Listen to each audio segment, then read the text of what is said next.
Hi everyone, my name is Jade and welcome back to Learn Business with Jade, the channel where I share all the tips and tricks and things I've learned while building my tall fashion brand, Rosanna London.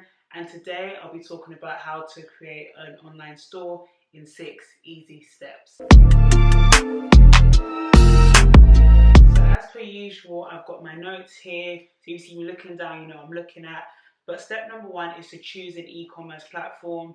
There are some big names, popular ones such as Shopify, Wix, Squarespace, BigCommerce. These are ones, but there are so many. Key thing is to look for one and kind of Google and have a bit of research and figure out what suits your products best. Whether you are selling clothes, jewelry, whether you're selling internationally or just selling locally or just nationally or just kind of in Europe versus selling in the US as well, or so on and so forth. Whether you're going to be delivering out or like all kind of things, just figure out what requirements you have and then choose the best e-commerce platform for you. In basics, in case you guys don't know, an e-commerce platform is a software application that allows businesses to manage online sale operations. Super easy, super straightforward. It's an online shop, very straightforward. Personally, I use Shopify. I find it super easy to use. Also downloaded the app, so when I'm on the go, I can see when an order comes in on my phone, so I can kind of stay organized even when I'm doing other bits and bobs. I know some people prefer Wix, but what I'd recommend, the thing that I did, and I'd really recommend to everyone, is that all of these sites usually have a free 14 days free, 7 days free trial where you don't, and usually you don't have to put any credit card information in. So what I did is I used I think the email address I had from when I was like 7, and I used that and I created a website and just to kind of have a look around, see what's easy, like what's the easiest one to use, what they like here, what they like there. And I think with Shopify, what I really like is that it's they have a lot of tech support. So if something's going wrong, quickly just message them and be like, "Hi guys, this is going really terribly. Please help," and they are super helpful. So personally, I like Shopify, but I know some people love Wix, some people love Squarespace, some people love, all the different ones. And obviously, if Shopify was the only one, then there wouldn't be any other options. So just find one that's super good for your requirements and also your budget. Look out for hidden costs that some of them have.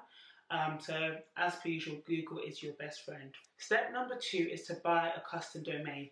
Now, I don't think this is super controversial, but I do see a lot of brands that decide not to do custom domains. In short form, custom domains it's just your name.com. So for example, Rosanna London is rosannaldn.com. If it wasn't, it would be rosannalondon.shopify or .myshopify.com. I think this is really important for brand image, for brand awareness, just for like professionalism. I think it looks like you've dedicated yourself a bit more, you've put a bit more into it by having a custom domain name. Realistically, it's probably quite easy to choose, and I'd say ideally your custom domain name should match your social media handles. I chose .com, you can choose .co.uk, you can choose .store, you can choose anything. There are loads of domain registrars. Personally, I use GoDaddy, but there's Bluehost, there's HostGator, there's quite a few. Again, have a Google, look at what other additional features they offer. So for example, with GoDaddy, I've also got email addresses as well. I've got a couple of other things as well, all within the GoDaddy package, like what I pay them. Also, something that I personally recommend is a bit of a controversial topic. Everyone has like their own personal views, but I've always been taught to separate things. So with Shopify, and I'm assuming with Wix and Squarespace and all the others as well, you can actually buy a domain name through them. I always had been of the view that, for example, if I decided to one day leave Shopify or decided to do this or do that, it'll be a lot more difficult to separate my domain name from them if I decide to do stuff. If I decide to leave Shopify, for example, whereas having everything all on, so having everything separate, I just feel like works better. For me personally, again, it's up to your discretion and Google, talk to others, think about get as much information as you can. But for me personally, even though Shopify, Wix, also you can actually make websites on MailChimp as well. I know MailChimp also do domain names, but I would personally just keep it separate. That's my personal view. Third is to design your website. Now, this stage is, I feel like they're all equally lengthy, but this stage is actually something you'll continue doing. Don't think that you have one final design. Key things are your branding colors, text, kind of like font and typefaces and whatever. What pages you're going to have, having professional photos. This is all in this design website kind of thing. It's really important when you're doing photo shoots, you take into consideration how you want your items, your pieces, whether that's clothing or whatever, to look on the site.